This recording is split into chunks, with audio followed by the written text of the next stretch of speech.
to come back at once. You haven't finished with me yet.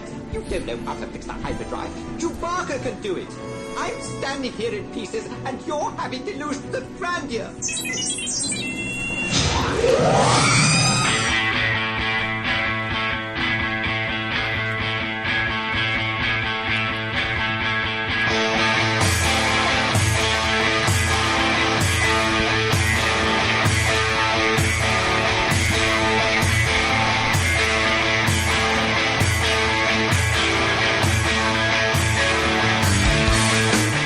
Welcome back to Star Wars Delusions of Granular with your hosts Ron and JP, the podcast where we attempt to discuss everything Star Wars at a granular level.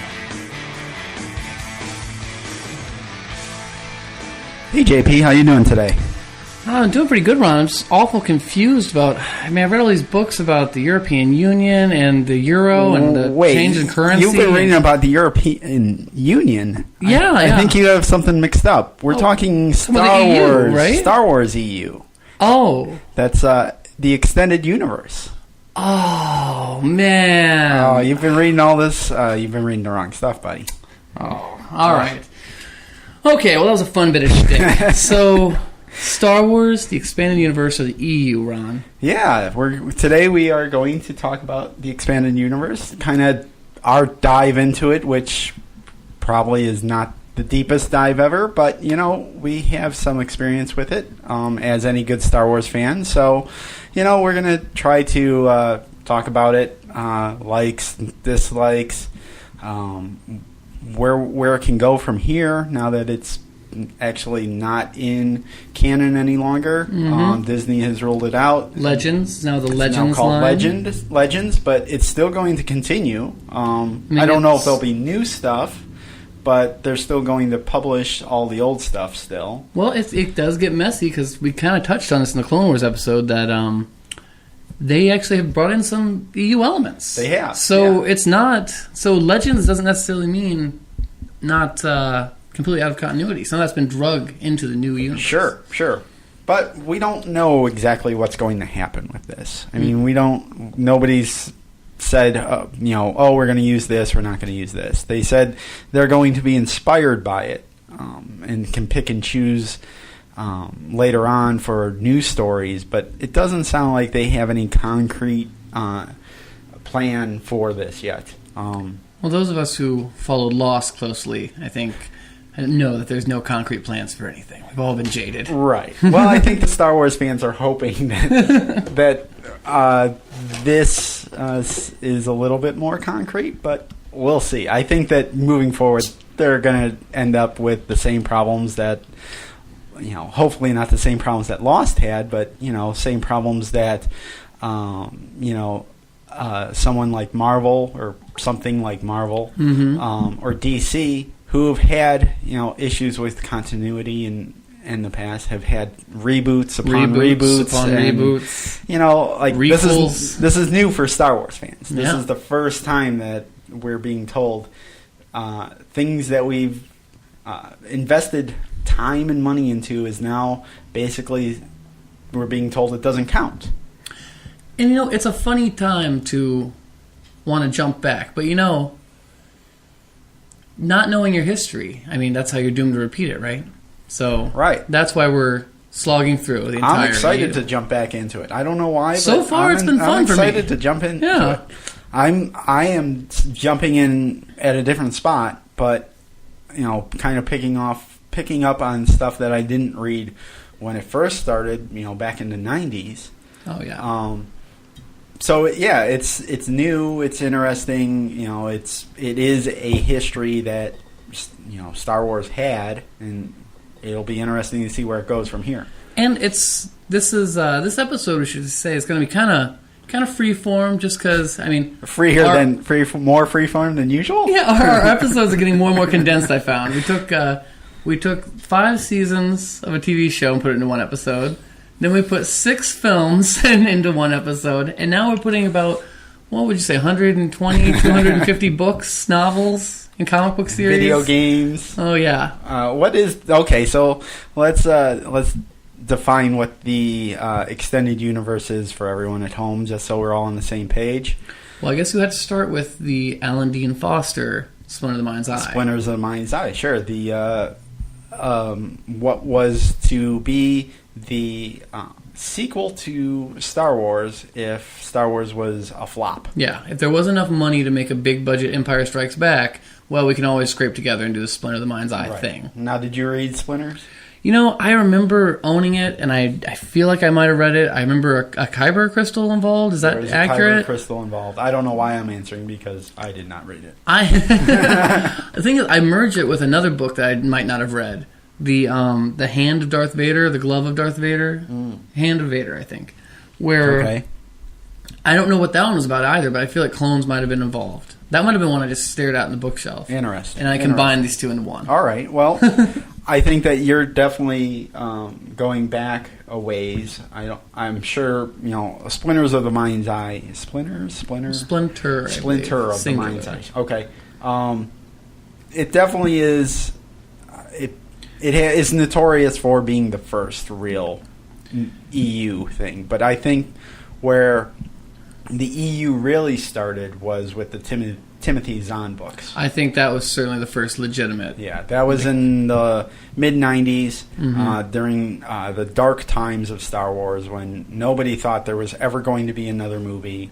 Star Wars was essentially dead, and then Timothy Zahn, a science fiction writer, all of a sudden wrote a trilogy of books that took place after Return of the Jedi. And they were really thick, and that made it feel really important. Were they thick? I don't remember them being thick. Well, I think I was reading in 6th grade, so it felt thick at the time. Well, since then we've had the Harry Potter books. Oh, that's right. Shame. That's true. More books I haven't read. The thing with the Timothy Zahn books was, I think those actually came out in 92. I don't have any notes ahead of me, but they pretty early. 91 or 92. And I came to them probably around 95, 96 maybe. Okay. About the time I did. Now, a confession right off the bat as far as books we haven't read. I definitely read Heir to the Empire, the first one. Okay. I feel like I read the second one. I'm not sure if I ever read the third one. Much like the Lord of the Rings trilogy, I'm not sure if I ever finished that trilogy. Okay. I'm certain that I read all three of them. I'm certain that I read beyond those three. The details I don't remember exactly, but I do remember the broad strokes. I read the Kevin J. Anderson books after that. KJA. Yeah. KJA. I believe I read some of the X-Wing Squadron books. I have a beef with those. We'll talk about later. I read. Well, Kevin Anderson did all the young Jedi Knights. Yeah, didn't he? Yeah. The young adult oriented books. Yeah, I don't know where to slide this in here. Let's say, but Kevin J. Anderson, I have a complicated relationship with him because for years and years, I thought he wrote the book Dark Saber, I want to call it. Okay. I want to say Dark Saber. There was definitely a book called Dark Saber. And this was the book where for years I pointed at and said, I got halfway through this book, and there's a point where Luke Skywalker is given hot chocolate by Lando Calrissian and says it came from Earth, and I shut the book and never read again. Okay. Now, I said this a while ago on Reddit, and I was severely had my ass handed to me. I was totally talking out my ass. And coincidentally, it turns out that the hot chocolate shows up in the Star Wars Expanded Universe right off the bat with the Thrawn trilogy. Oh, right. Yeah. Timothy Zahn wrote about it. Well, let me correct you. It's not hot chocolate. Oh, that's right. It's Hoth chocolate. And, I mean, we're kind of jumping ahead, but you know what? If you're let's just put the ugly stuff right up front. There is that's an evolution. I don't believe it was Hoth chocolate initially, but that is an evolution throughout the EU where hot chocolate's presented, it becomes Hoth chocolate through it as they're using Tauntaun milk to make it. Oh, is that what it is? And Luke Skywalker loves it so much, he has little stashes throughout the galaxy. So he's always near it. Mara Jade, who we haven't even talked about yet, Mara Jade also loves it. Their whole family loves it. All the Skywalkers love Hoth chocolate. They're crazy for it. So if there's ever a damning thing, that would be one of them. All right, so let's just kind of talk about what the EU is. And what it is it's a lot of science fiction writers getting to dive into the Star Wars universe. And I would say with varying results.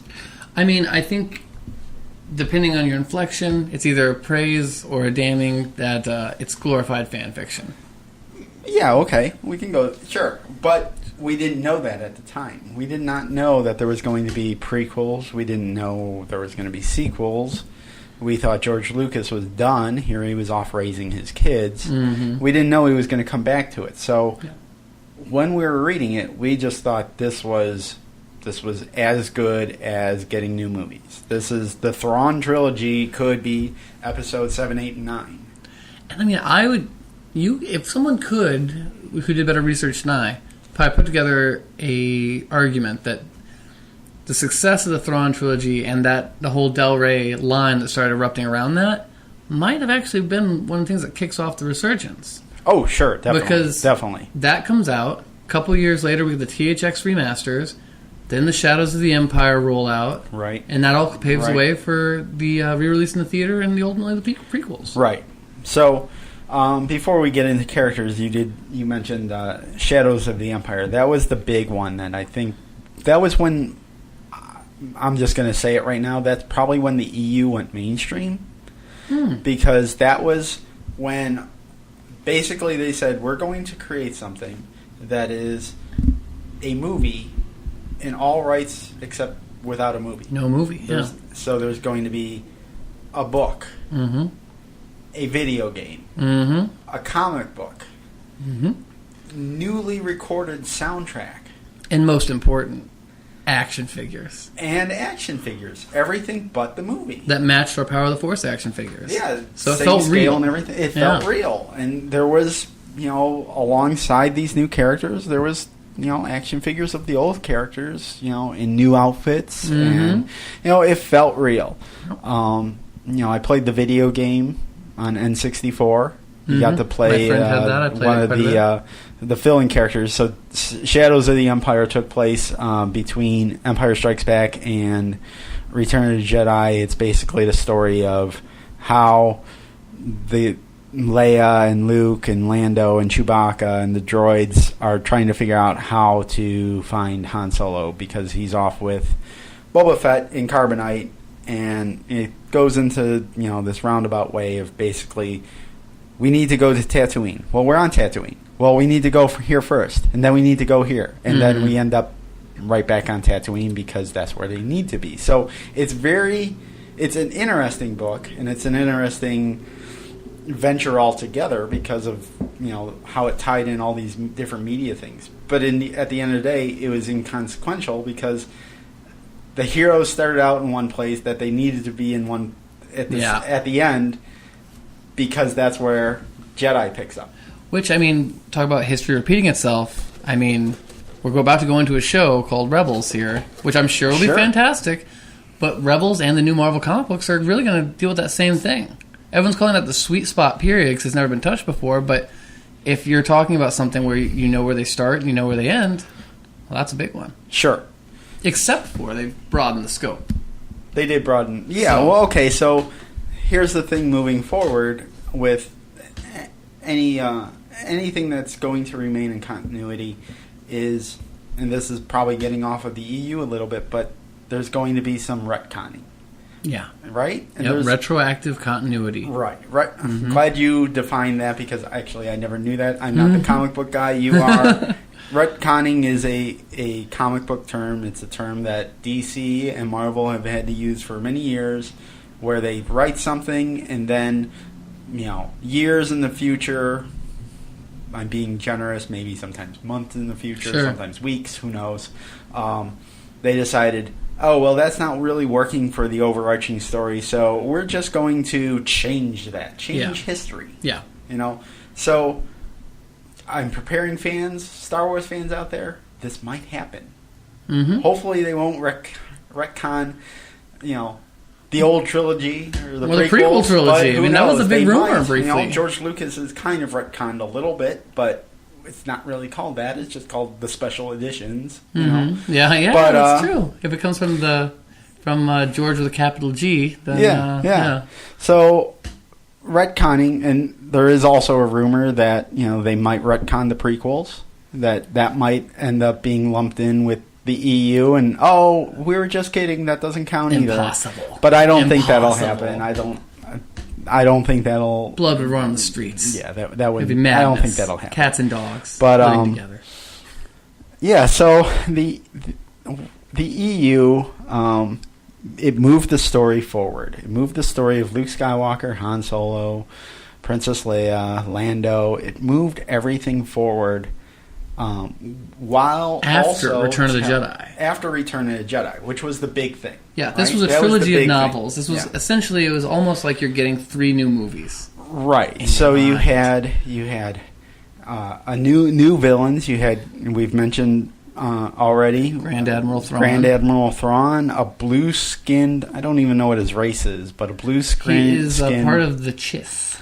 Oh. Yes. Okay, I don't even know if I ever pronounced that right in my head when I wrote it, but he is a blue-skinned Imperial officer who, once the not Imperial though, right? No, he was. I thought he was an Imperial.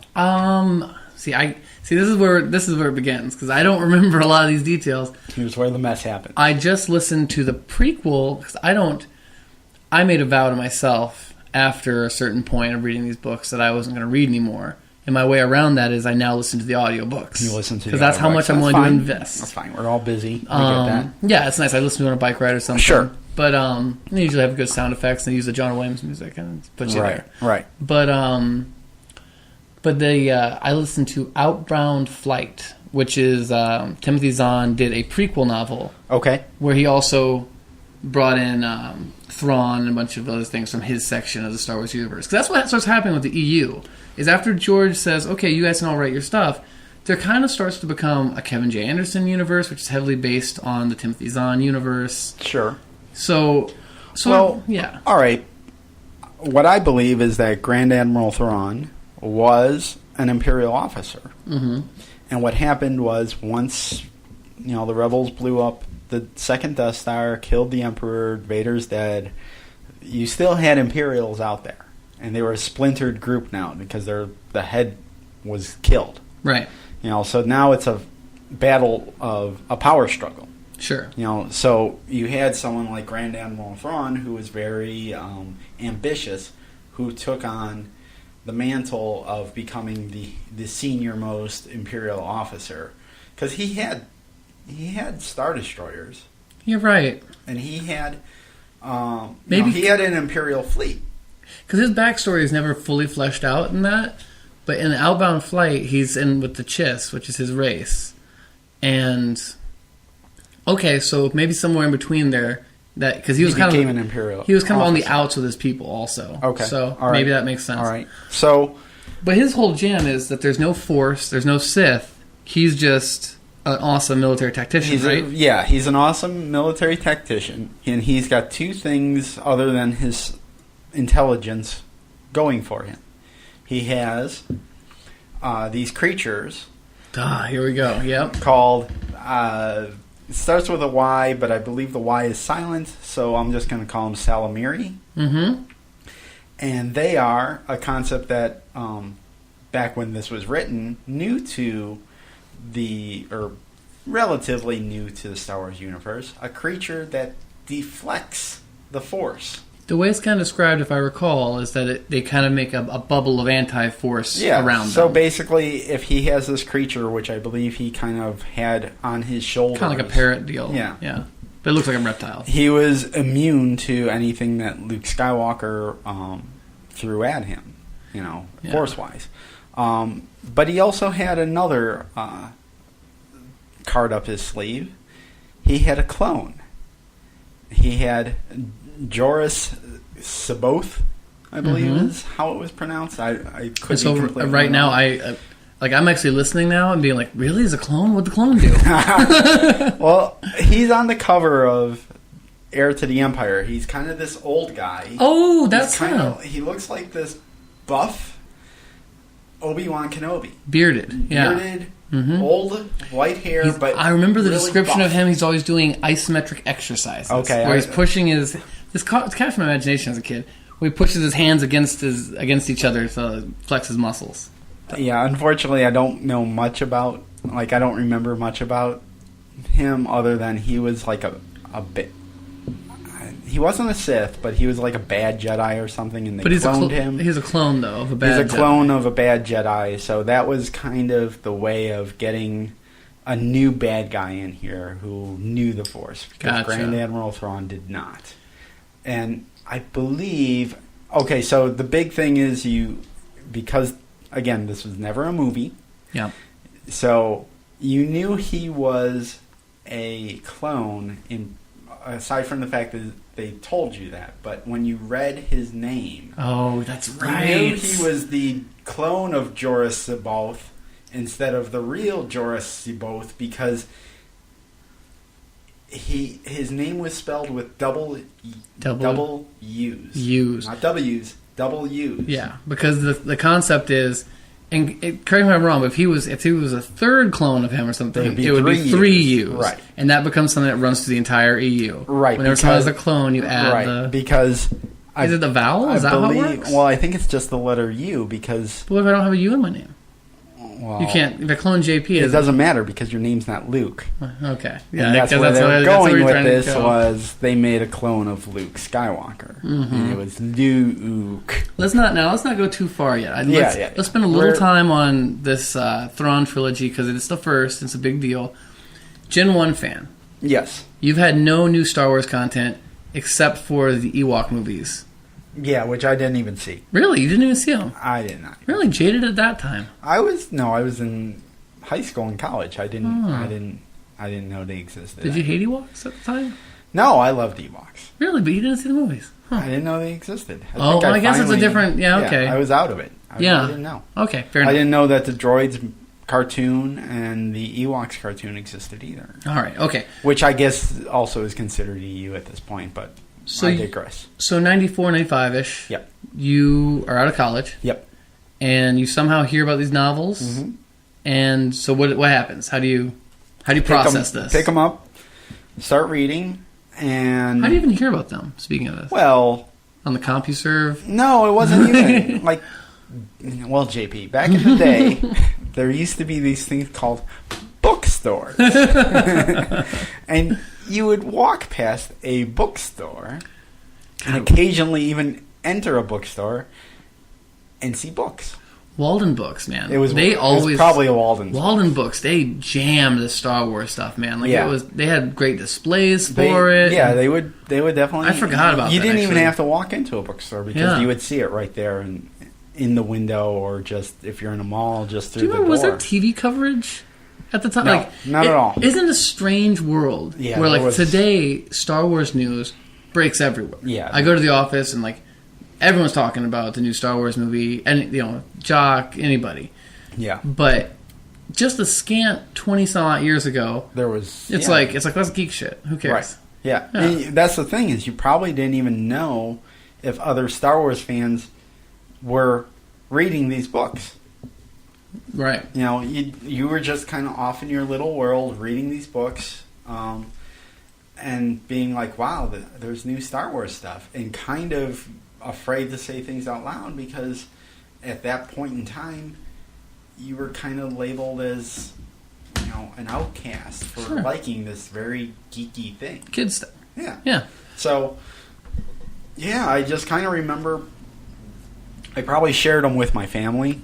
I think my family, because I'm an only child and I grew up, my parents were very they took me to all the Star Wars movies, so I'm sure they probably read some of the books too. They didn't get to it as deeply as I did, but that's who I really shared things with. So it was we say this all the time. It's a weird time to be a Star Wars fan. When isn't it a weird time? Right? It's true. It's true.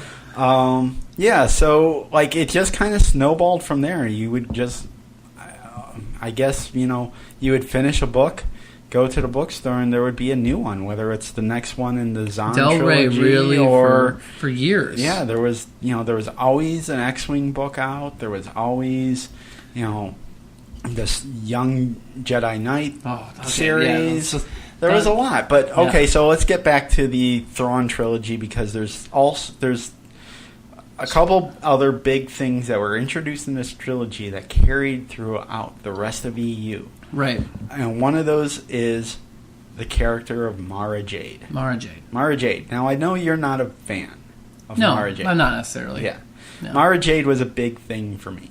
Like Hand of the Emperor. Hand of the Emperor. So, what Mara Jade what was... a crock of shit. Mara Jade... So, this is where the EU really flourished, was tying things back to the original movies. And again, but at this point in time, there was only 3 movies to tie things back to. Right. You had a lot of free reign. Yeah. Or limited. You could only tie things into, if you really wanted to tie them into the movies. But they were going to go into this world where it was post the trilogies. They weren't going to a prequel. Right. Right. So. But they tied Mara Jade in by making her the Emperor's hand. Right. She was basically like the Emperor's assassin, or she did the Emperor's dirty work. This to me, which we always thought Vader was that person. This is to me one of the. I have a list of. I had written a little list today of things I liked and disliked about the EU, and this was definitely one of the problem areas for me. I put down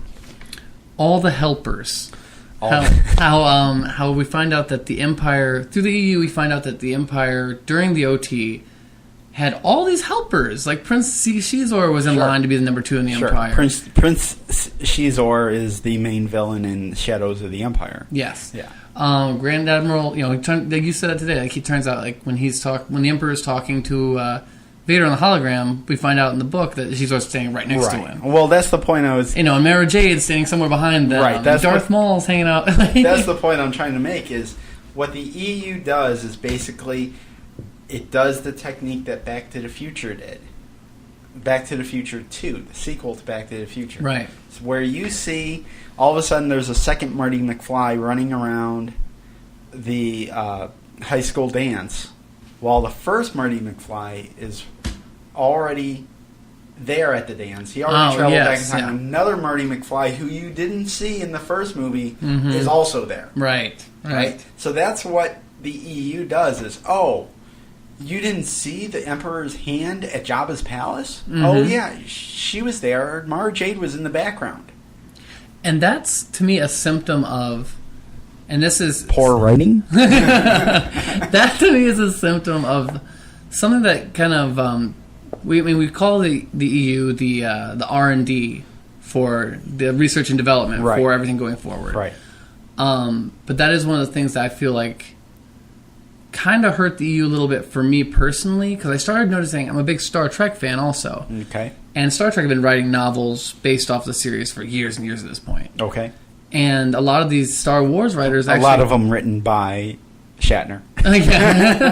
Well, if you ever read a Shatner book, and I've read a few, there's always a little acknowledgments page where, it says written by, and it says in really big letters, William Shatner. And then, underneath it'd be consulting with so-and-so. There's always a ghostwriter. Yeah. Shatner's just sitting around in a room talking. Exactly, just recording into a tape recorder. Yeah, you can stand it. Yeah. But, so a lot of these Star Wars writers are actually former Star Trek writers also. Oh, yeah, that's definitely yeah. And so you start to see a lot of, to me, I feel like there starts to be a lot of little Trekkie ideas. Absolutely. That start to really... Some bigger than others. Big time, yeah. And that's one of the failings of the EU in general, is the fact that some of these writers didn't really understand what makes Star Wars Star Wars. Yeah. They were bringing hard science fiction into the story, which isn't really Star Wars. You and I had this discussion, offline. Is Star Wars? Do you consider Star Wars science fiction, or do you consider it fantasy? Right. And I always considered it science fiction, but it's not really science fiction. Was that term science fantasy that a lot of people science use? Fantasy. And I think that's the closest thing to accurate for sure. Sure, it's a little bit of both, but I think what these science fiction writers brought to it is they were trying to over-explain some of the ideas presented in the EU and make it more scientifically accurate, which isn't really Star Wars. But again, we didn't have anything else, so we were just rolling with whatever they gave us. Yeah. And there's a lot of... So before we jump off the Thrawn stuff, though, there is a lot of good and bad things right from the get-go. Yes. Like, I really appreciated Thrawn as a kid. I appreciated him right away for the idea that it seemed like a character they could film. Like, initially, one of the big hang-ups for me, and this is a pre-CGI world, was anytime they introduced a character that I didn't feel like I could visualize on a TV screen. You know what I mean? Sure. Like, it's like, okay, this makes sense. He just has blue face paint. They could actually make him. He could actually be in the movies. That was a big thing. Right. But then other stuff, like those lizards that block the Force, Sure. that to me just felt too comic booky. Like, if someone's got superpowers, they have to have a weakness. And, Sure. Yeah, but, there's a lot of stuff in there that just doesn't feel Star Wars-y. And but the thing is, like, and I don't know if it's really truly defined yet. Maybe in George Lucas's yellow notebook that he sold to Disney for $4 billion. Also notable that there's no George Lucas EU books. No, right. You can't find one written by George Lucas. Like, there's it hasn't really been clearly defined. What is Star Wars? Like, what makes something Star Wars? We know it's not very science fiction-y. If you get too science fiction-y, it's not Star Wars anymore. If you get too fantasy, it's not Star Wars anymore. It really walks a fine line, and it'll be interesting to see how they deal with this in the future. But agreed. The EU definitely dealt with it by going more on the science fiction end of it, because you had all of these already established science fiction writers. We're sometimes going way too far to the fantasy side. Did they really go too far with the fantasy? I read Rogue Planet recently, or listened to Rogue Planet recently, and this has a part where they have, they explain it all through science-esque terms, but there's a race of giants who grows starships from seeds. Oh, right. I think I heard about that. And, like, that kind of stuff is like, I don't know if that's Star Wars for me. Sure. Right. But, I mean, at the same time, I think Dave Filoni could probably throw that in Clone Wars and make that work for me somehow. Sure. We'll get back to all that. But there's a couple other things that were introduced in the Thrawn trilogy that were basically made ripples throughout the rest of the EU. Right. And the big one, well, we discussed Mara Jade, because Mara Jade eventually becomes Luke Skywalker's wife, who turns out, like, she actually hates him to begin with and wants to kill him. She's the Emperor's hand, and she doesn't. She has Force powers. She also, and I believe this was probably described in there. Since then, there's been action figures and fan art, but she was probably one of the first character before Mace Windu was introduced to have a purple lightsaber. Oh, I didn't realize it was purple. Yeah, so we'll talk about this later, but there was a lot of things that the EU did first that inspired things that happened in the official canon, and probably will inspire things that will happen in future canon. One thing I remember, or I feel like I remember, from the Thrawn trilogy also was, so when you first start seeing, one of the most exciting things for me was like, oh, great, we get to see what happens with Han and Leia. And it's like, oh, they got married. So, they're having kids. This is great. Did they have the kids in the Thrawn trilogy? I feel like she was pregnant by the end of it. She was probably pregnant in it, yeah. But that's the big thing, that either if it doesn't happen in the Thrawn trilogy, it's set up, is Leia and Han are married, and they have kids. And beyond that, too, though, it wasn't just even... The carrying on the plot elements of following these characters and seeing what happens to them was exciting, because I wanted to know what happens to Luke as he levels up as a Jedi and stuff. But then they also started playing with, okay, well, Luke is now a better Jedi. Yeah. And I believe there's a scene where he takes his lightsaber and kind of throws it, and uses the Force to make it spin around and, like, cut someone's head off or something. Oh, really? Something like that happens. I remember thinking to myself, like, wow, I've never seen him do anything like that before. Sure. You know what I mean? Right. And so and that really goes back to this whole... And then, of course, we've seen it done oh, my God, in the Clone Wars. Force running and flipping around. But, So we're introduced, or if the Thrawn trilogy doesn't introduce them, they're at least set up in the Thrawn trilogy that Han and Leia end up having 3 kids. Yes. And this is really smart from a marketing perspective to me, the way they do this next thing. So they have twins. Mm-hmm. Jason and Jaina Solo, a girl and a boy. Mm-hmm. Jason being the boy. Just like Leia and Luke. This is just another EU thing, though, where I feel like the EU has a really hard time setting up a new paradigm for itself. Mm-hmm. Like, you'll see this happen throughout it. As you go backwards and forwards, there'll be twins, there'll be reoccurring analogs. Oh, yeah, there's definitely reoccurring analogs. Yeah, sure. So, go on. So, and then they have a younger boy who they end up naming Anakin. Yes. Anakin Solo. And Anakin Solo, all 3 kids have they have Force abilities. Yes. So all 3 of them will end up being Jedi.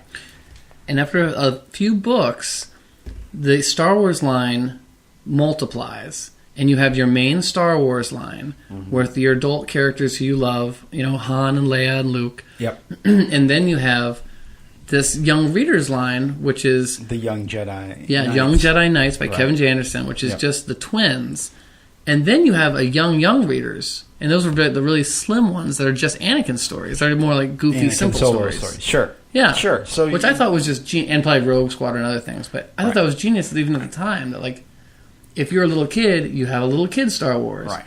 Which I mean, then what happens next is Phantom Menace comes out down the road, a little kid Star Wars for people. And that's the thing is, this seemed to have happened in a relatively short time, but it became a very big industry. For sure. The EU became an industry.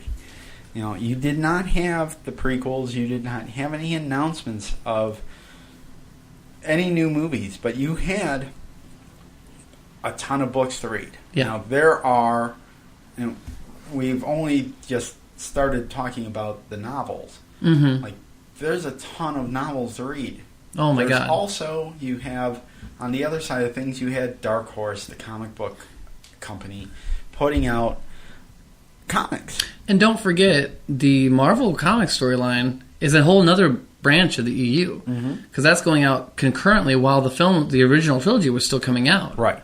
So, according to the legend, at least, George Lucas actually held back the release the movie to make sure that the comic would be out there. Yeah, right. Which made sense because at the time, comics Sure. were everywhere. Sure. So it's like free advertising. You had the novels, but you also had Dark Horse, the comic book company, releasing new comic books for Star Wars. And this is also part of that marketing ramp up of the 90s where I feel like the Thrawn trilogy comes out and Dark Horse gets the license for the comics maybe around 94 or so. Yeah, maybe. Somewhere in there. But the comic books went in a completely different direction. They were called Tales of the Jedi.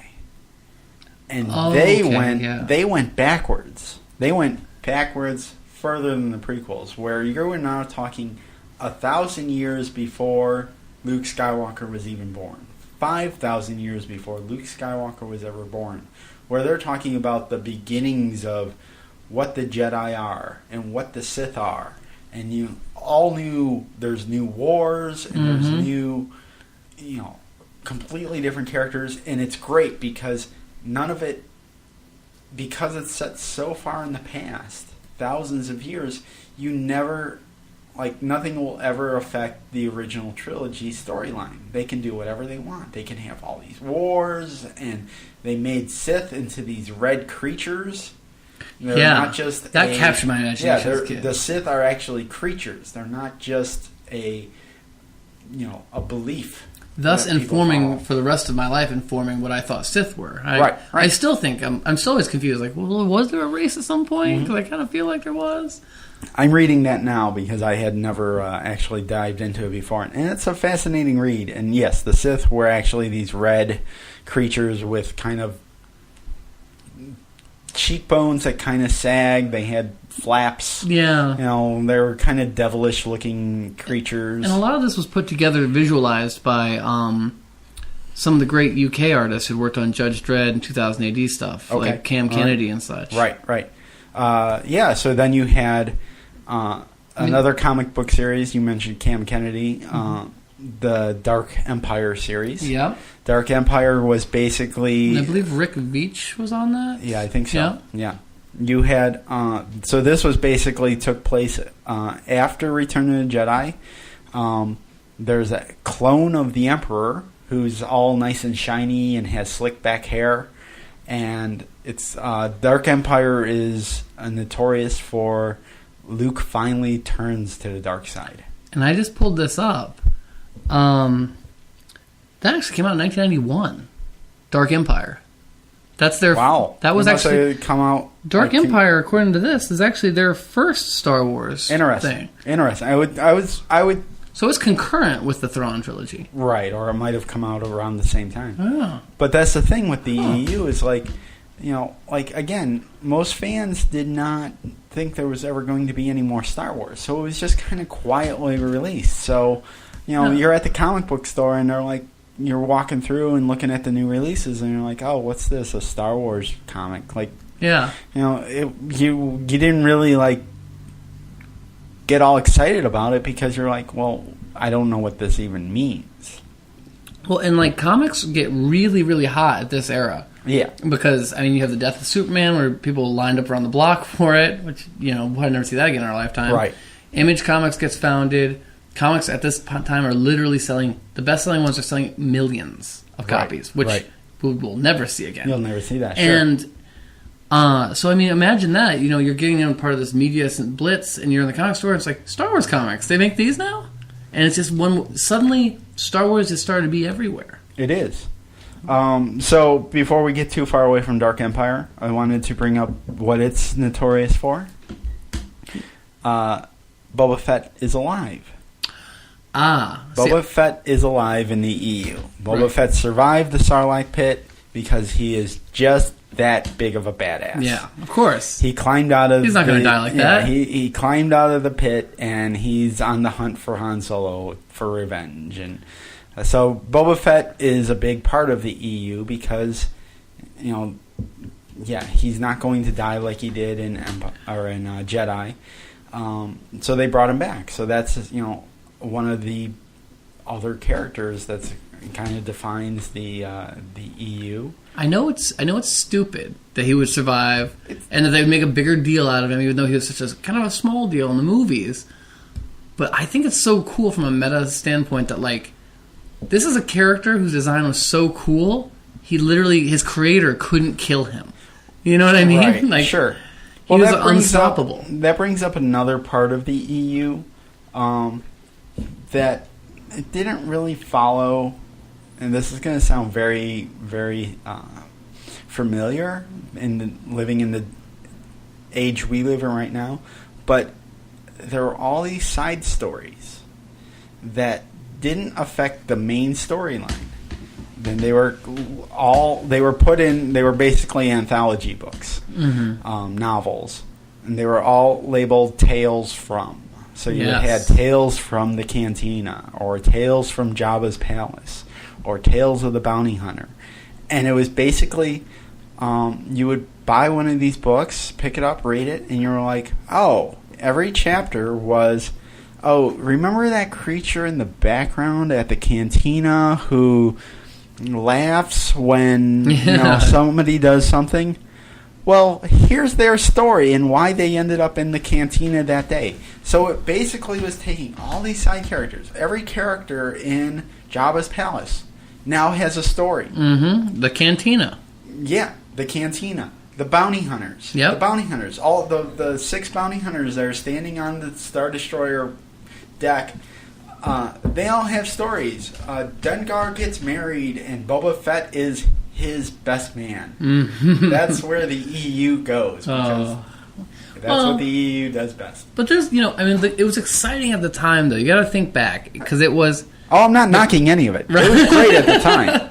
Because the cool thing is that, Star Wars, why everyone loves that original trilogy is that, it feels like just beyond the frame, there's always more things happening. There's always a bigger story. It's like, Sure. Who is that guy with the messed up face that like confronts Luke in the Right? Why are they wanted on 12 systems? Yeah, everyone had a story. You could feel it the way the characters were played and stuff, and the designs were so cool. They had to have a story, right? And so this was widening the scope for you. Yeah. Sometimes too much, but you know, it was good while it was going on. You know, like we said, there's, you know, sometimes they brought too much science fiction into it, or they explained too much that we didn't want to know. But you know, it was kind of the Wild West, and George Lucas, he wasn't saying anything at this time. Yeah, he wasn't saying that this stuff counted or it didn't count. He was just keeping quiet. I remember there was a line. I don't know even where I would have picked this up. Maybe I was reading Star Wars Insider or something. But there was a line I heard repeated a lot back then that George reserved the right to wipe any of this away at any given moment. Sure. And like it was always a thing I knew that like it could all go away. We all knew. Yeah, I remember that too. We all knew that if George ever decided to make new movies, that this extended universe that we're all excited about could easily just go away. And you know, I don't think, looking back on it, I remember consciously thinking to myself that even if this book, you know, even if I read this book, that book from canon standpoint held less weight than the back of my action figure that told me like oh, Darth Vader's name's Anakin and he's got this thing and like they fought on a lava mountain and like but then of course they released action figures of the EU and then you're like well now what's what? Now what do I do? Now my world is crumbling around me and then you're just What is canon? Sitting in a ball in the corner, just crying, holding your Mara Jade doll. I cut off my Padawan braid. I ripped my Jedi blouse. Yeah. So let's talk about the facts of the EU.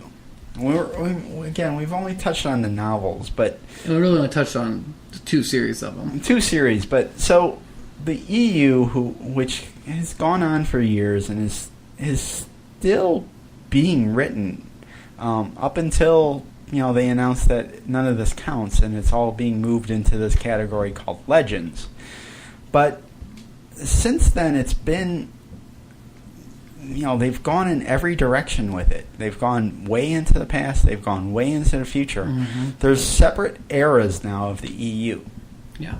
So it started when we started to read the Timothy Zahn novels, the Thrawn trilogy. That actually started in the New Republic era. Okay. That's what they were calling it after Return of the Jedi. Was the New Republic era. Yep. Okay. And it's interesting. So for the time frame, what was established was the Battle of Yavin, the end of Star Wars, was basically year 0, right, for the entire extended universe. So anything that happened after that was year 5, or 1,000 years after ABY after the Battle of Yavin, or 1,000 years BBY, before the Battle of Yavin. And that's kind of just always been established, as that's how you tell where something falls within continuity of the EU. I remember the first time I saw that timeline was on a Dark Horse comic book. And I looked at it and I got excited at first, like, oh, this is great. Yeah. And then I looked at it and like it was one of those things where it's like, this is all horseshit. Like, I guess. Oh, like, yeah, right. Yeah. So, okay, so let's when I started seeing the BBY and the ABY, that's when I was like, oh, this is dumb. Yeah, they're taking themselves too serious. Yeah. Right. So, but let's... It's a very Star Trek way to handle that. Right. But let's take ourselves too seriously for a minute. Okay. All right. So, the earliest era of the extended universe is called the Old Republic era. It takes place, it starts... And I read this novel recently, so I'm up on this. 25,793 years before the Battle of Yavin. Right. Right? That's the earliest novel. It was written a few years ago, or a couple of years ago. But that's the earliest in the timeline of the extended universe, and it's basically, it's a story of a brother and sister who the brother turns to the dark side, and the sister is, a light side Jedi. Broad stroke themes, kind of trying to encapsulate the thing. And that era goes from, things that happened in that era goes all the way to 1,000 years before the Battle of Yavin. And that's where big things in the extended universe that we haven't touched on happen. And that is the video games. Ah, yes. The video games you have, because this is called the Old Republic era, you have the Knights of the Old Republic. I've listened to 2 of those novels now. Okay. I'm reading one of the novels. Or no, I'm reading an Old Republic novel. So you had Knights of the Old Republic, and then the sequel to that video game, Knights of the Old Republic 2. Right. Big, massive games. Yep. People love those games. All of a sudden, beautiful Star trailers. Wars, Star Wars, is... LucasArts had always been making games, but they now are diving into a deeper territory. The storylines are deeper. You can, kind of choose your own outcome. You can choose to be a dark side character or a light side character based on the actions you make in the game. It's great. People love it. And now, a cool thing about this is, though, correct me if I'm wrong, all that stuff is post-prequel stuff. I mean, that starts coming out after the prequels. I don't know if Knights of the Old Republic. I'm not entirely sure when Knights of the Old Republic came out, but it was around. If it wasn't. I feel like a lot of those books before it was just when the when you get to Darth Malgus and stuff. I feel like Darth Malgus, and this is one of these. What was the title called again? The Old Republic era. Old Republic era. This is one of those Old Republic era characters. It's kind of like a proto Vader in some ways. Yes. But it has a fantastic backstory. Yes. The whole thing's great. Right. Well, you're talking about the older. Okay, so. Oh. You're talking about. So there was Knights of the Old Republic. This is where it gets really confusing. Okay. You had the Knights of the Old Republic video game. Yes. And you had a sequel to that. Okay. Okay. And then. And those were. I'm not very good with the video game names. That's the trouble. I'm not. You're a former but gamer. Then you became. They released Star Wars: The Old Republic. Okay. And that is up there. That's competing with a game like World of Warcraft. Yeah. Okay. Massive multiplayer online experience. MMOs. And that is still going on today. You can get on your PC and start playing it. Or better yet, just go to YouTube and watch all those beautiful cutscenes. Yeah, good beautiful scenes. Highly recommend out there to the listeners, go to YouTube, Google... Start watching, Star Wars, The Old Republic. Star Wars, The Old Republic. My buddy had me watch this. Blew me away, man. And then I listened to a couple of the books. Right. It's actually we talked about doing this as a topic down the road sometime, is... Why couldn't that have been the Clone Wars? That's the thing. Why has that been abandoned? So, they established, in this era, they've established pretty strong characters. You have characters such as Darth Bane, Darth Malgus. Darth Bane, which is a George Lucas creation. Right. Darth Malgus, right? Yeah, Darth Malgus is there. Okay. All kinds of Darths. Yeah. Darth Plagueis is now established in this another era. George Lucas character. Right. So now you're actually starting to get George Lucas characters intertwined into... Although Darth Plagueis isn't actually... he's not that old. He's actually just prior to the prequel. Let's just quickly go through the other eras here, because it's interesting where the majority of this... the EU takes place. So you have the Old Republic that takes place, we established 25,000 years ago to 1,000 years ago. That is where the Dark Horse comics took place that I'm reading right now. Tales of the Jedi. I mean, Dark Horse released so many series from all over the place. So then you have the era from 1,000 years before the Battle of Yavin to 1 year before the Battle of Yavin. That's called Rise of the Empire era. Right. And that covers basically the prequels, the Clone Wars, and Rebels. Which is, I've been systematically trying to knock out that whole thing. You've been pretty good. I'm almost done getting with through it. that stuff. Yeah, so that's, I have not touched on that at all. So then you get to the Rebellion era, which this is going to be just a 5-year gap from the Battle of Yavin to 5 years after the Battle of Yavin. That is basically the original trilogy era. Yeah. So you're going to have basically the 3 first movie adaptations, and then anything else that's Shadows and all the Shadows of the junk Empire, Splinters of the Splinter of the Mind's Eye. So then, after that, you get to 8 to 24 years after the Battle of Yavin. This is called the New Republic era. Mm-hmm. This is where the Thrawn trilogy takes place. This is where Young Jedi Knights. I think of this as like the baby boomer era. This is basically the era that most of us who dived into the EU when it came out, this is where we were playing. Yeah. Right? So then after that you get into the New Jedi Order, and this is where Luke is basically established.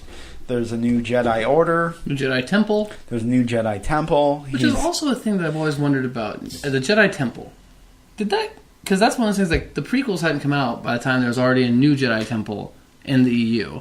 And I don't remember hearing talk of a Jedi Temple in the OT. So, did the Jedi Temple in the prequels come from the EU? Well, okay, so let's quickly round this out, because we're almost done with the eras. You got the New Jedi era, then you have the Legacy era. Right. The Legacy era, which I have not touched upon, that takes place 40 to 45 years after the Battle of Yavin, which is technically about 10 years after what Episode 7 is going to be. Really? Episode 7 is supposed to be 30 years after... Well, no, you know what? It's going to be picking up right around... So the Battle of Yavin takes place in Star Wars at the end of Star Wars. Then you have 3 years between Star Wars and Empire, and then another 3 years a year between Empire and Jedi. So the Legacy era probably is picking up right around where, if all of this was in canon. Oh, is this picking up where? Is this from like Star Wars Legacies? This is called the Legacy era. Star Wars Legacies. So like this is like Cade Skywalker, the ultimate Mary Sue. Yeah, you have basically a character, Cade, a descendant of Luke Skywalker, Cade Skywalker, who is part smuggler, part Jedi, so a combination of Han Solo part bounty hunter. Don't forget, yeah. He's all of it. Yeah. He could go evil or go... This is the Legacy era, and I'm not very familiar with it, but what I've read up on it is that era is basically where everything just goes batshit crazy. You know, the thing is, though, I'm definitely going to read it because John Ostrander, comic book writer, wrote a lot of that. Okay. So anything John Ostrander writes, I'll read. I'm sure it's somewhat quality, even though the description of Arcade. What I heard about it was, if you've liked the Battlestar Galactica from Ronald Moore on Sci-Fi Channel from a few years back, you'll love this. Well, I love that. I watched Caprica even. Hell. Yeah, so that's what the Legacy. So those are the eras that the EU encapsulates. So let's go back real quick. Mm-hmm. So we just covered them real quick. Now let's go back through them and say what you thought. Yes. Old Republic era. How do you feel? I like it. I really like it. What I'm reading right now is basically this brother and sister are... Dawn of the Jedi? Is that what it's called? No. I read Dawn of the Jedi. That was really... I feel like that was just a self-contained story that happened 25,000 years ago. I'm now reading the comics. Yeah, the Dark Horse comics, which take place about 1,000 years before Battle of Jedi. The Tales of the Jedi. Tales of the Jedi. So there's another brother and sister. They all had headgear. They all had headgear. Yeah, it's very it made me not get into it when I was younger because I'm like, that's not capes. Star Wars. Yeah, it's the capes were very Star Wars. Medieval looking. Yeah. But it's a brother and sister who are establishing hyperspace routes. Cool. Yeah, it's very cool. And they're getting into trouble. And that's a very Wild West thing, which I feel is actually kind of a Star Wars thing. And so they end up, and I don't want to get into a lot of details in it because I haven't read the full We're trying to do bullet yet, reviews, But they end up going on, they type in just random coordinates into their hyperspace navicomputer and end up and where the Sith are. The Sith have long since been basically outcast to this world, and the Sith use the brother and sister to. This one Sith uses the brother and sister to claim that the Republic is attacking, that the brother and sisters are spies of the Republic. And he uses the brother and sister to basically start this war. Okay. Amongst the But the Sith. brother and sister who are both Jedis? They have both, well, they did some Jedi training, but they didn't keep up with it because they wanted to make money. And this is written in a world before Jedi stole children from their their cradle. Oh yeah, this is way before that. See, that's another thing that happens with the EU. But what I find interesting about it is it feels very Phantom Menace, where you have this Sith who's kind of moving characters around for his own deeds to achieve his own greatness. Right. Just like Palpatine. Yeah. So there's a lot of parallels, and as I'm reading this now, because I didn't read it back when it came out, I'm reading it now, and the prequels have already come out, and I'm like, well, how much of this did George read, and was he inspired by some of this? Yeah, and that's what I was trying to kind of get at with some of the marketing stuff, with having a young readers section in your books. It's like, oh yeah, maybe that sold pretty well. Maybe we have a kid in it. Yeah. So, I'm sorry. Did you want to get to something or else? No, I just want to. I just want to keep slamming through these. Okay. So you're okay with it? I'm also okay with it. I'm okay with it. Yeah. I've read 2 or 3 books of it right now. I'm in. I'm totally in. I'm surprised at how well it works. Actually, specifically the stuff that was based off the video games. Me too. Me too. Rise of the Empire era. This is my sweet spot at this point. Right. I have not dived into this at all. I think I read a couple of the movie adaptations for the prequels, but I haven't really dived into that yet. I think the greatest... although I'm very curious of, there's a Mace Windu book. Mm-hmm. There's a Yoda book? There's some... Yeah, I'm not a Yoda fan. Oh, sorry. There's a Clone Wars book, and also, maybe most important is, one thing that is still canon is all 3 of the prequel novelizations. Right. Which have scenes that weren't in the movies. Right. Specifically, if you read the Phantom Menace book, you'll get the whole Darth Bane backstory, which Terry Brooks says was all told to him over his 1-hour conversation he got to have with George Lucas. Sure. It's very rare that the writers actually get to talk to George Lucas. All right, let's just blow through these because I have other stuff. Rebellion era? Rebellion era, that's basically the original trilogy plus Shadows. Yeah, and I think that's the hardest part for the EU, actually. Yeah, probably. Because, like you said, you got to put them back where you found them. Yeah. New Republic era, I think this is the most fanfic era. This is probably the era that we know the most. Well, actually, I guess the most fanfic area is probably New Jedi Order. Yeah. New Jedi Order era. I think that, I would say, and I just, in my notes, I just basically put the highlights in of what happens in this era. You got the Young Jedi Knights. Which I love, but we didn't talk about that, though. No, we didn't talk about that. I loved Young Jedi Knights. Yeah, that is great. Yeah, it's a good series. We should come back around to that because I want to get back to the... yes. But I want to get to what Dave Filoni has pulled into canon. Okay, we'll get there. We'll get there. So New Jedi Order era. New Jedi Order. This is where I fall off. I feel like at this point, Star Wars has become a mathematical equation. Yeah, this is bad. Like, well, if this has all happened, well, I guess it just makes sense that he makes the Order again, and then there's no real surprise. And there's a lot of science fiction-y, Star Trek-y stuff that happens in this. There's a lot of what I feel is like Magic the Gathering-esque stuff too. Luke falls in love with a Callista who's like a droid computer or something or other. And this is the messy stuff too. You get the Luke. Yeah. No, that happened in the era prior to this. Ugh, they both sucked. Here's the other problem with the New Jedi Order era is it spills back into the Rise of the Empire era because they all kind of spill over. Yeah. When New Jedi Order era is being written, the prequels are just starting to come out. Yes. And so then when they get the clearance to start writing prequel books, a lot of these writers who have established their own little section, like Timothy Zahn, Kevin J. Anderson, they go back and do their prequel book, right? And their whole book is just trying to set up seeds to make their books they've written a few years ago work, right? Yeah, so Thrawn just doesn't work. It doesn't work prequels, right? Yeah. So then you have the New Jedi Order era. That's what we talked about. That's basically where Luke set up the new Jedi Order. You have,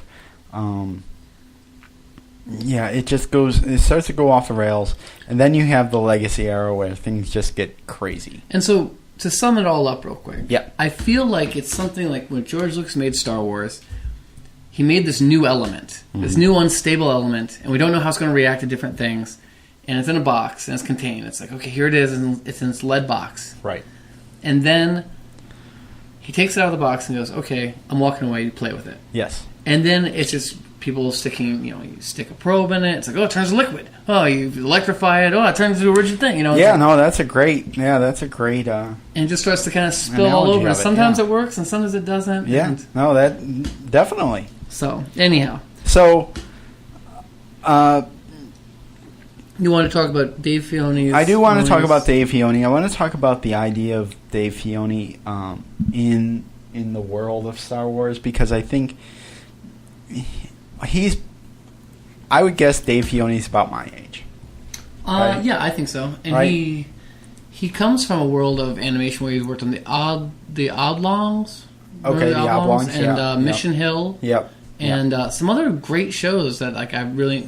So he's not just a Star Wars guy, is what I'm saying. Right. No, he's got some creative thinking behind him, and he goes and does the Clone Wars, the second animated series, and whether he was told by George or not, he starts pulling in these elements of the EU into his stories. Which is interesting, because then Disney says, well, the Clone Wars is canon, but the EU, Bob Iger comes out and says, the EU is not canon. Everything that happened in the novels, the video games, the comic books, that's not canon. We're wiping it clean. But they put the caveat on it of it could or could not have happened. Well, that's the thing is, okay, so then you have Dave Filoni, who's like he's already been pulling elements into this. You have Black Sun, which was established in Shadows of the Empire with Prince Shizor. Yes, which is specifically very interesting. Yeah, he's the head of Black Sun. You have Black Sun now in the Clone Wars. And his race. The Fallen race. Yes. Right? So now you're hitting a gray area. Does that mean that Shadows of the Empire is canon or not? Because you've incorporated things from it into it. And I think that's what's going to happen moving forward. Does Dash Rendar and the Outrider exist? Yeah, so Dash Rendar, who was basically he's Han Solo analog. The Outriders, the Millennium Falcon analog. And Shadows of the Empire, who has a ship that happens to be very similar to... I believe it's the same Millennium model, Falcon. but augmented. It's a Corellian, it's a Corellian ship. He's kind of the Han Solo replacement in Shadows. Then you see... A lot, to the point where it's annoying. But you see his ship taking off in the background in the Star Wars A New Hope Special Edition, which was the one thing where it was like, okay, thank you, thank you for that, because that was how it was sold to us. That was the first time it was like, this isn't just maybe or maybe not. That was George Lucas. That was canon at the time. Right. So there's moving forward. It's a big sticking point for me. There's a lot of things in here that were established for years. Explored, and not established, explored. That are these ideas going to be used in the new movies? Are they going to be? Are we going to see a Mara Jade? Are we going to see the Solo kids? I mean, I certainly hope not. But well, okay, so that's a good question. Yeah, because this is something I think about all the time. Right. The EU went on for years. Yeah. A decade and a half, right? Maybe more. 91, so 2000, maybe 25 years. Yeah, 25 years. Okay, so they're basically, let's just say they're going to wipe it clean. Okay? Completely clean. It's all gone. Are there newer stories that they can come up with? Like, are there more ideas that they can use with these characters? Well, I mean, I think so. I mean, I think certainly. I would think if there's anything you're going to look at the EU specifically before prequels come out and like say this is why it doesn't work, is that it's too narrow. It's like a lot of those stories are so organically grown from the movies that's like, well, of course Han and Leia get married. Right. Of course they have twins. Right. You know? Of course Luke goes dark at some point. Well, okay, so... But I do think that George Lucas looked at those EU books and, like we talked about with the Young Reader program and also with clones, because he just threw in a thing back in the Clone Wars, and then he let the EU like play with like 1,000 variations of clone. Right. And then it's like, oh, okay. So that doesn't work. It is like research and development for George, and Disney now. But I mean, I think they can definitely still go new places. The Clone Wars, to me, was really... Because the thing is, it's one of those things like, is Dave Filoni, has he read all these books? Doubtful. But does he just have a really great sense of what is Star Wars and what's good storytelling? For sure. Okay, so here's the real, like, the conundrum that I always kind of think about with this. Okay, so we've explored, give or take, 25 years of stories about the continuing story of Luke Skywalker and Han Solo, and we've gone back in time. Oh, yeah. And 10,000 years. The history of it, and the main takeaway from all that is, it's kind of good, but some of it's really shitty. Yeah. Right? Some of it, Some of it's really shitty. Some of it's good. Some of it's actually great. Yeah, some of it's great. Yeah.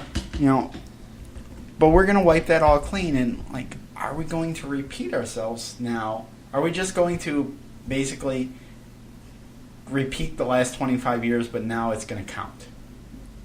Well, here's what I would say to that.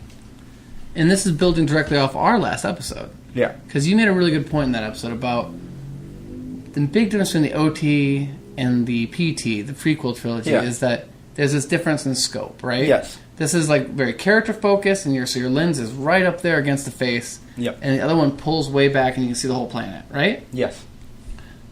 I feel like the EU novels that come out after the prequels, especially books that were written by people who didn't write a lot of books before the prequels, yes, are of vast higher quality. Okay. Because that's where the Darth Plagueis comes in, which is right. Who is also a character that has been pulled into the canon because he was mentioned. Palpatine mentions him in the movies. Yes. Yet, according to Disney, Bob Iger, the entire EU is erased. So the Darth Plagueis novel, is it EU or is it canon? And the cool thing about that book in particular was not only really well written, really smart. Yeah, I have to read that one. It's easily the best Star Wars novel I've read. Right, which a lot of people say. Yeah, and but it also pulled in stuff from lesser Star Wars novels. Right. Like there was a Darth Maul Shadowhunter book. Yeah. Which is basically a young adult novel. It's for, teenage boys, and it's about Darth Maul going on a crazy vengeance quest, blah, blah, blah, blah. But there's a scene in Darth Plagueis that directly interfaces with it because it takes place in the same time. Right. It was very consummate in being a good story that tied everything together. Right. Anyhow.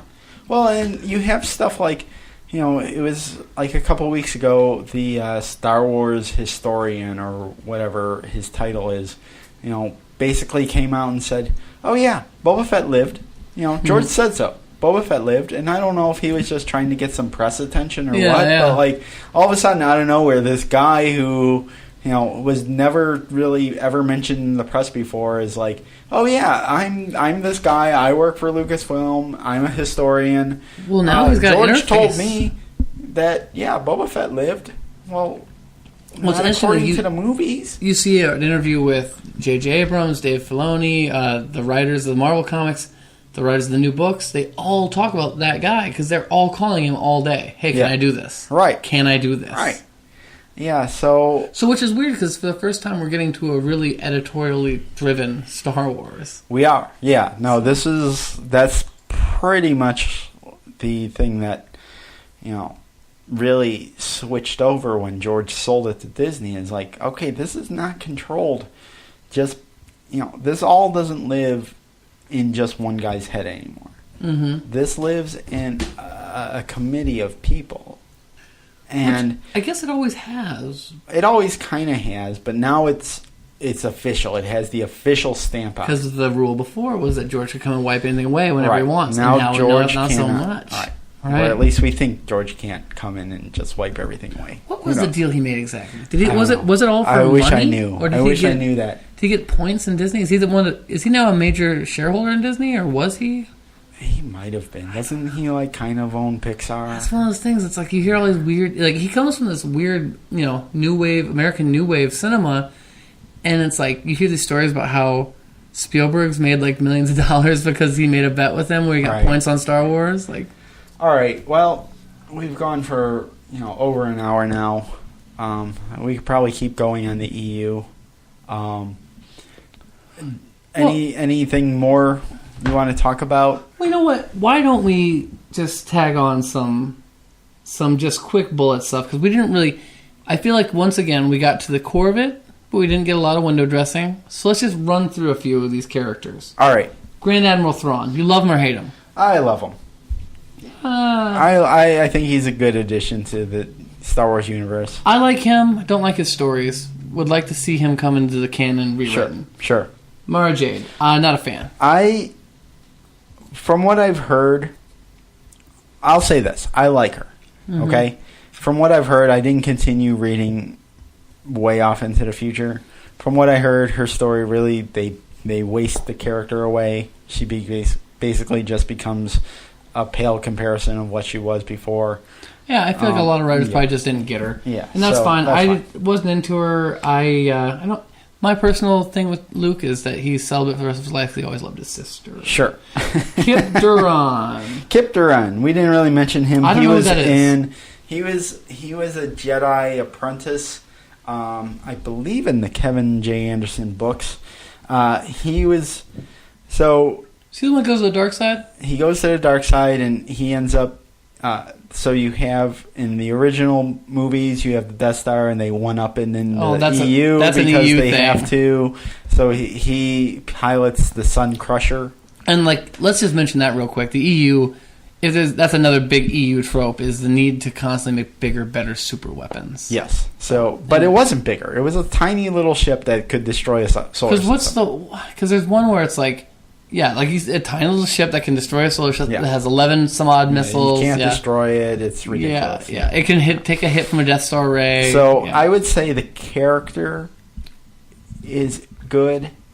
How they use them poor. Okay. Which is pretty much, Is he the one that's on the cover with the ponytail, black ponytail? Looks like he had black hair. I don't know if is he was it in the Young cover. Jedi Knights? Maybe. The one with the girl on the... Okay. Yeah. Maybe. Dash Rendar. Dash Rendar. Love him. I hate him. Oh, just stupid character. Here's the thing, I love everything Shadows of the Empire. Also, he goes out like a bitch. Does he die? Yeah, totally. And they're he died. I don't think I thought it was kind of implied. No, he dies. Did they find a body? Well, this is... He could come back. Dash Rendar exists. All right, so the... Prince Caesar. Prince Caesar. Yeah, I'm okay with that, even though, he's kind of sleazy. I'm okay with him, but you've heard, though, that that writer had written another series of books with the exact same race. Oh, right, and drug it into the Star Wars universe. Also, yeah. Which I don't know if I love or hate. He attempts to date rape at least. Yeah, minimum case of date rape Leia. Yeah, right. But it doesn't come off. Chewie helps her. It all works out. Yeah, it's all fine. Jason Solo. Is he the one that goes bad? No, Anakin Solo's the one that goes bad. Jason Solo and Jaina Solo. I think Jason dies, doesn't he? I don't know. I think so. I actually preferred the girl and the twins. Yeah, I would say Jason Solo, not necessary. Jaina Solo, sure. Anakin Solo, I don't know. Who? I don't. That's the thing. I don't know Anakin Solo. Who the hell was that? Yeah, right. Talon Card. Talon Card was like the. He was like the Hondo. Was he a bird-looking person? No. What are they called? Blood carver? No, he was. Okay. He was a human with long gray hair.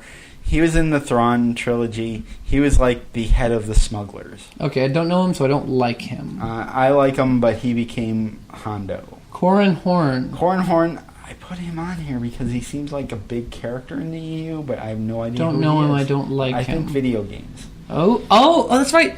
That's the other thing. There's the Force Unleashed video games. Yes. That's yet another clone character who's another heir to the Empire. Yes. Yeah, anyhow, another helper. Kyle Katarn, that was the Dark Forces video games. Maybe that's what I was thinking That of. was the Doom knockoff of Star Wars. I think that is what I was thinking. I can't keep all that video game shit No, straight. you were right. I think you're right. We need to get a video game specialist on here one day. Yeah. Corran Horn, I believe, was...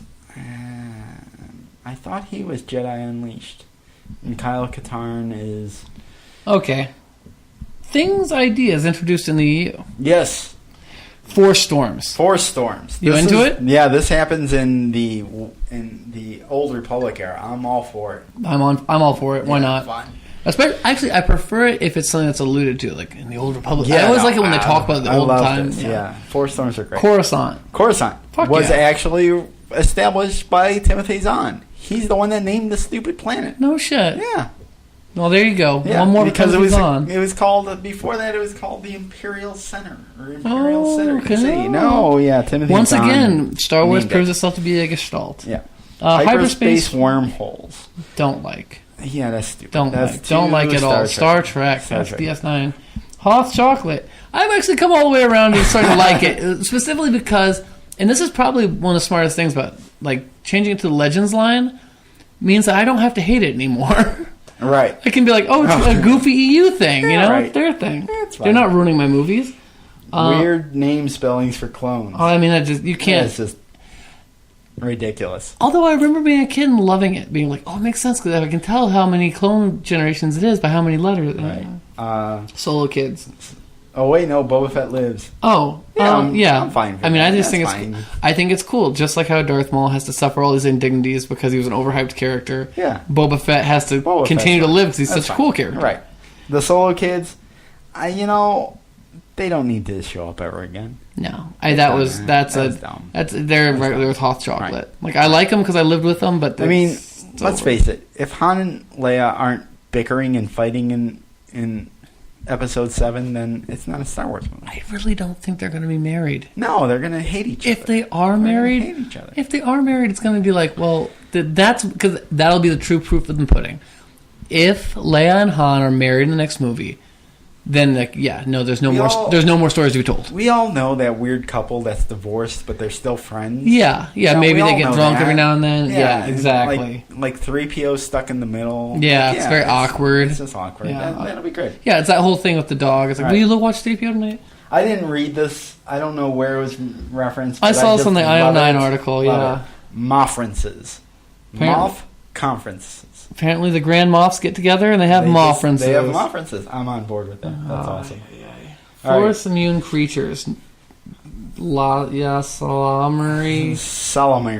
Huts I like. That's established in the movie, and I like the fact. I mean, you figure a hut would have to be right, but they don't have Force. an aura around them. They're just like they have reptilian brain. But I think this is one of those things that it was mentioned in the EU, and George just kind of picked up on it and agreed. I don't like the way the EU uses it. I don't like the force bubble idea. Yeah. I do like Hutts and Toydarians not being immune to it. I would say Clone Emperor, no. Stupid. Retread. Shit. I don't know, man. I don't know. Well, here's the question. I mean, why wouldn't it work? Why wouldn't it look at the pictures that they did? Look at how he looked in the comic. I know. Slick back hair, all shiny looking. Well, the era. It was the era. So bad. But, I mean, here's my thing. Okay, so he makes the clone army, right? Right. Why wouldn't he clone himself?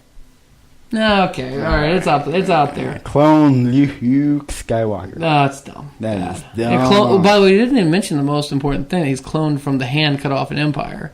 Yeah, which is probably coming back in Episode 7. That's what they say. The hand is I mean, that was part of my fanfic. I had a whole story written up when I was a kid about the idea that Luke Skywalker, or Anakin Skywalker's hand, because we knew that we saw his hand gets cut off in Jedi, and so you know it's mechanical. Right. that his hand was found at some point, and he's cloned. He comes back in a white suit of armor.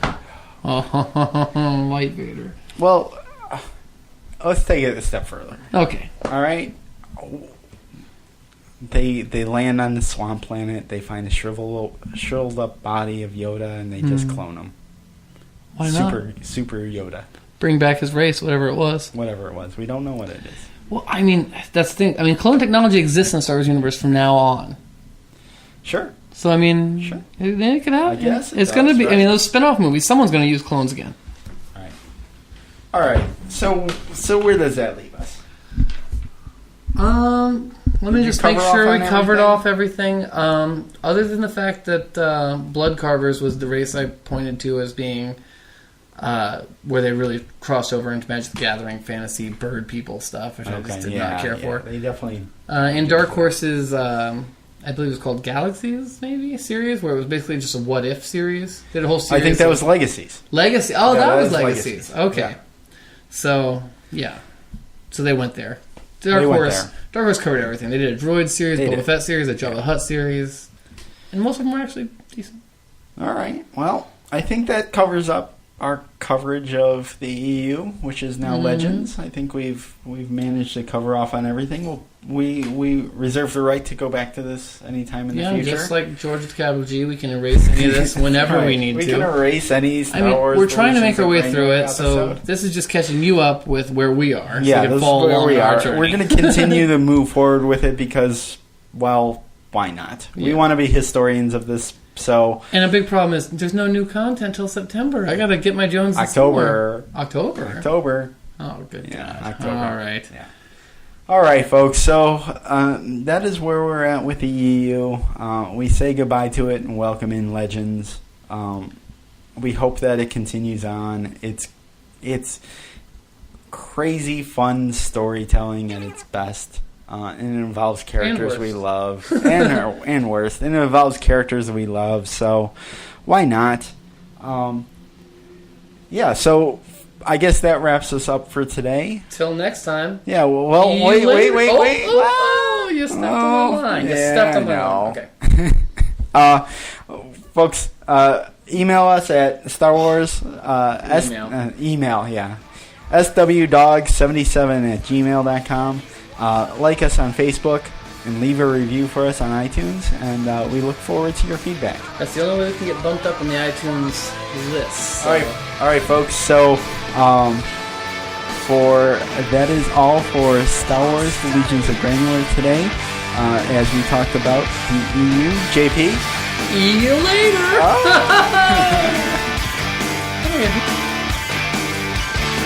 It was a blockbuster summer.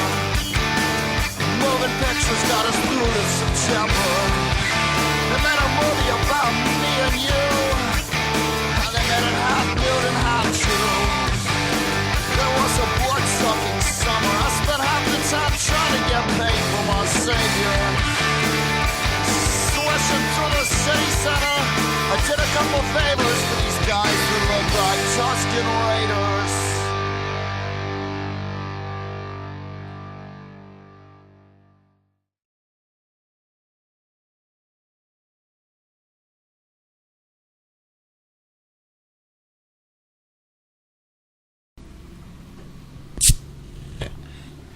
So, Ron. Yeah.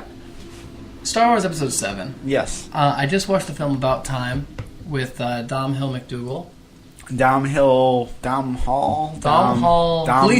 Gleason. Jackie Gleason's son. Yeah. Nice Irish boy. Yeah, nice Irish boy. He was fine in the movie. I thought he was told did an adequate job. Was he a star? Yeah, he was completely the star of the film. Oh, really? Yeah, he's the main character. All right. I don't know who did that. It felt like it was by the guy who did Love Actually. Yeah, I don't know. Was it that? And the guy, the boat that rocked. Yeah, definitely. I like both those movies. I like this one. It was fine. All right.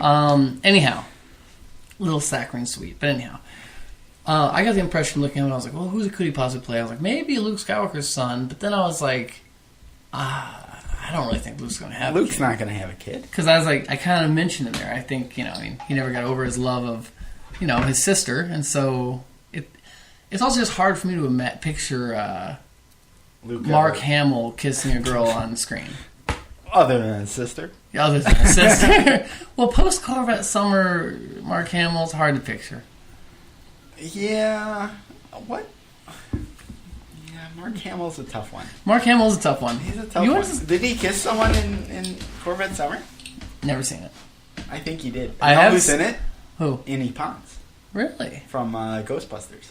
I'll be damned. Yeah. I love her. That might be a reason enough to see it. For real. Not for Mark Hamill. No. I saw the movie the TV movie he did where he was like a young serial killer.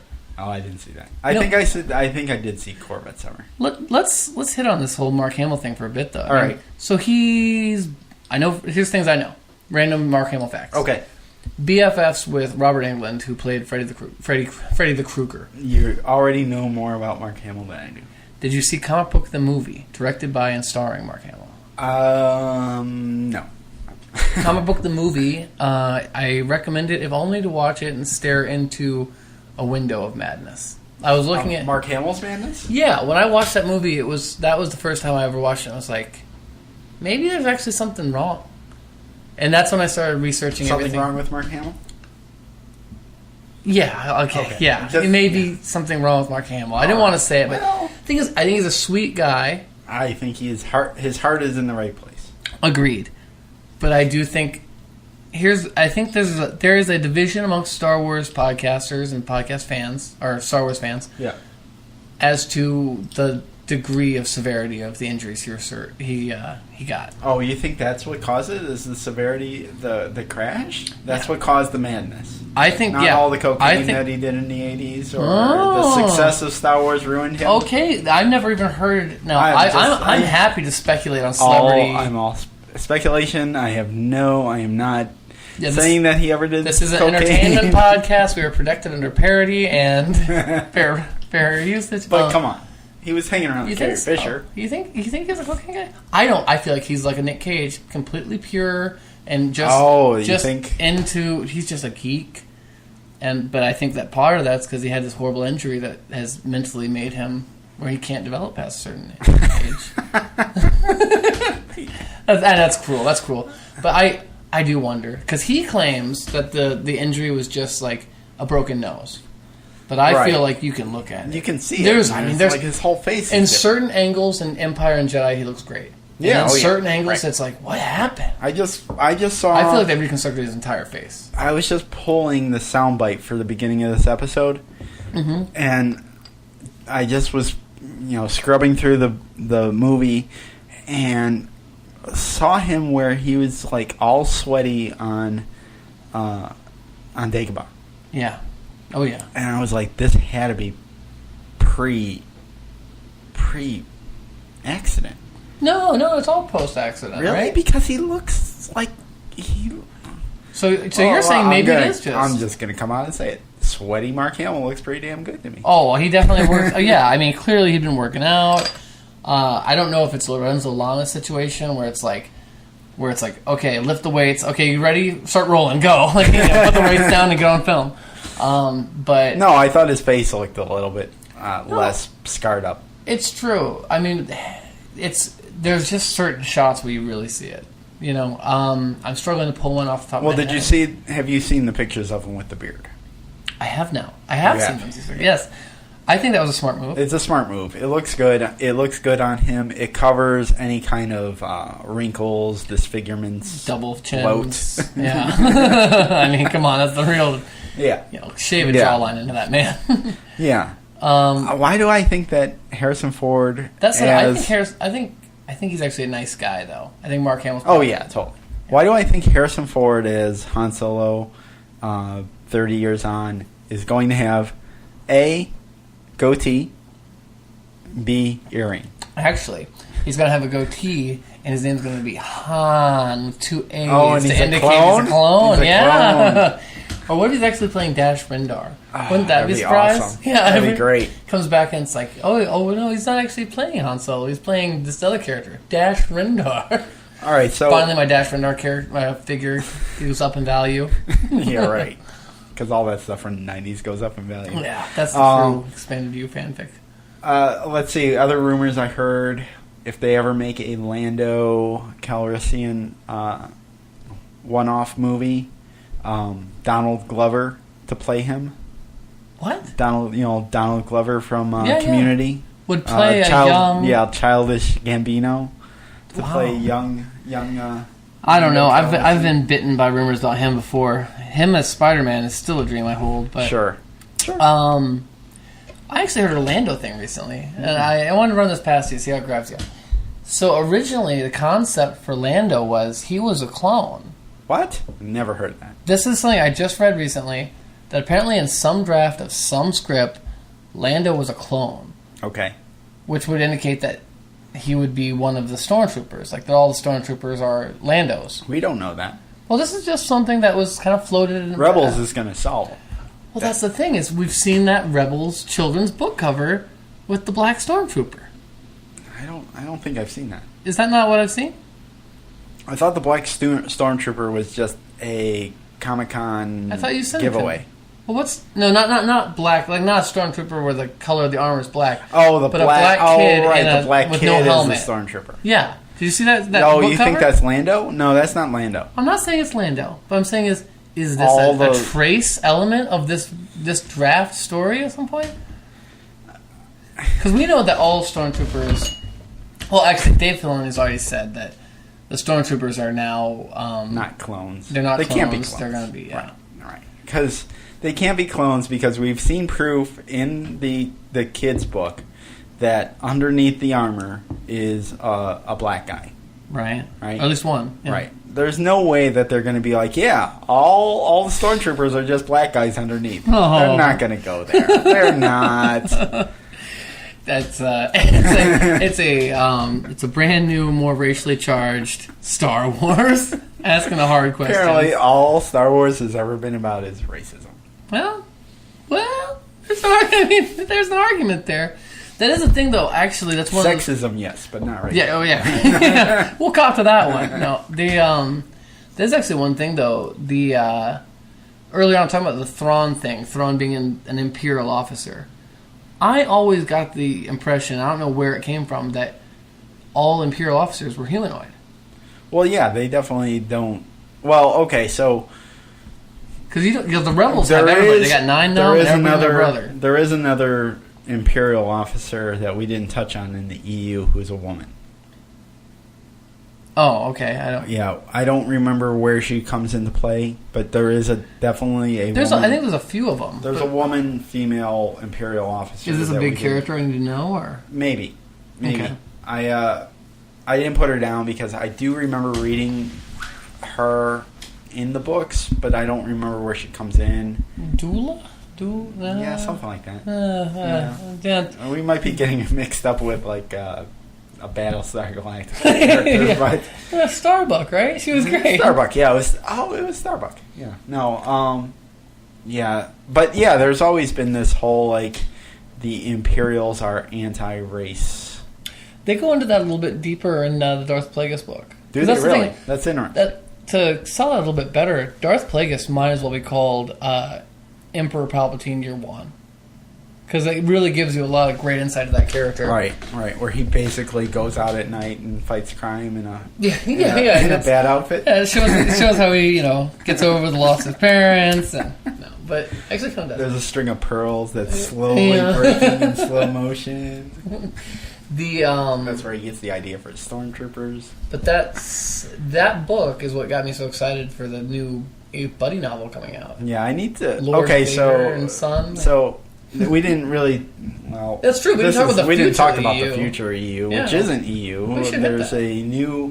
There's just yesterday was released 71-page preview of Star Wars: A New Dawn. I did not. I haven't either. I did not. I did watch the 7 minutes. I watched the Rebels 7-minute trailer in French. Yeah.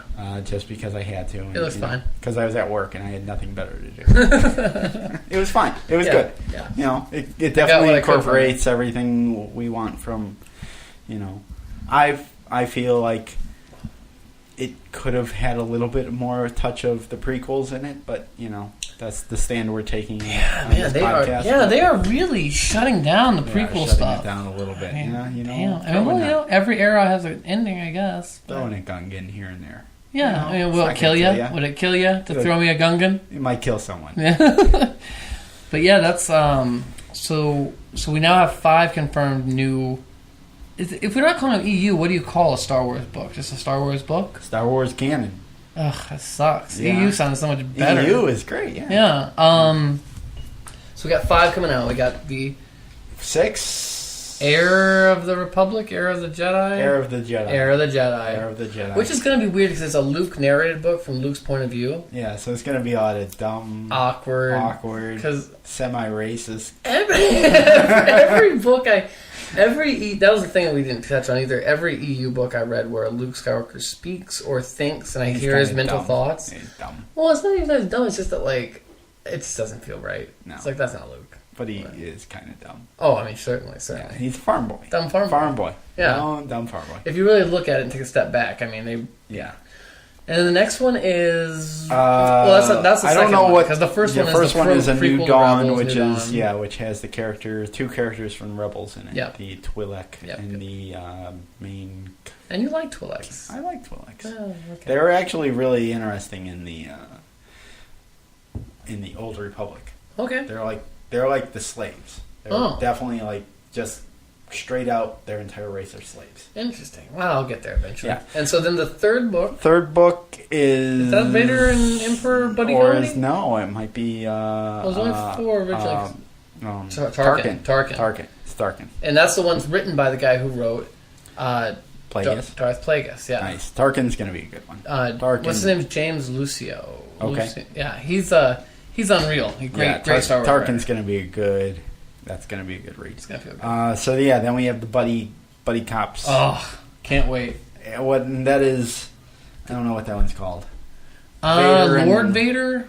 No. Lord Vader and son. Vader and buddy. Vader and buddy. When Vader met Emperor. When it's Vader and Emperor on they're stranded on a wacky planet. adventures. Yeah. It sounded kind of like one of those movies where, like, kind of like that early Clone Wars episode that was based off that exploitation movie where the prisoners were chained together and had to escape. That's kind of what it sounded like. It does sound very un-Star Warsy, but fun. Well, Totally the fun. thing is, I don't know. To me, I've always been fascinated about what Vader says to Emperor and vice versa. Yeah. And especially, like, after all this water on the bridge, it's like, remember Padme? Yeah, I remember Padme. Right. It's like crying on his shoulder. That's a great robot chicken, right? Right. Where he's like calling him up. He's like, yeah, everything's cool. And then and now the new one. And we have the new one. So there's 5. No. What's it called? About the girl. The Asajj Ventress. Asajj Ventress. That's the 5th one, right? Yes. Yeah. Yes. So there's 5 altogether. Yep. For now. And thankfully, that one falls into what we're calling the Rise of the Empire era. The only one. Yeah, I guess it does. Yeah, thankfully it does go back to the prequel era, so that's good. We're still going to get some content in that sweet spot. Yeah. And we got the comics. The comics are still coming out. We have a Leia comic. We have a Vader comic. We have a Star Wars comic. I have given it some thought. Is the Vader one ongoing, or I feel like that was an ongoing? They're all ongoing, other than the Leia one. Yeah, because Leia was almost girls. a token. Yeah. I mean, come on. I was in the comic book store the other day, and there is the I guess it's over or it's ending, the Star Wars comic. That's the right thing now, and I'm that's like, by what's his name, who did crap. He did DMZ. Oh, Brian Wood. Brian Wood is, I guess, writing it out. Who cares? Writing it out. Who I don't know. cares? I was looking at on the shelves, and it was like Leia's Choice, and I'm like, yeah, don't care. Although that said, if you're ever this might be the best time to check into Dark Horse Star Wars comics. Well, I was hoping for something crazy. You want someone? I was hoping crazy, but it all looked very vanilla. That's the thing is, I keep going back and getting that Darth Maul comic or first edition of the new canon. Yeah. And like I look at the other ones, I'm like, well, maybe I should pick up something else. And it's like, it just all looks so bad. It just looks bad. I think they've kind of just lost their momentum on that whole game. Yeah, poor Brian Wood. Hopefully he'll go on and do something better. I don't know if this is the venue, but I don't know. What's Brian Wood's thing? What's his jam? DMZ? Yeah, what about DMZ? Local? Did you read Local? Yeah. I read both of these. Yeah, me too. They're alright. Yeah. All right. They're not. What's his name? Let's just say this. I feel like he belongs in the EU. Oh! They're not. What's his name? Who? I know you hate him. Here, like Casanova guy. Casanova guy. What's Casanova? The Image comic. Yeah. Matt Fraction? Matt Fraction. Matt Fraction. I don't hate Matt Fraction. Yes, you do. I don't hate Matt Fraction. Oh, you're only saying that's because we're recording. I am. My problem there is just it's a nostalgia issue. He's part of the New Order. I'm not part of it. I don't know what's going on. He makes me uncomfortable. Get him out of here. Okay, folks. We're now way off of Star Wars. And that's the EU for you. A lot of nostalgia, mixed feelings, ups, downs. Ups, downs, and talking about people talking you don't shit. know about. All right, folks. We're done.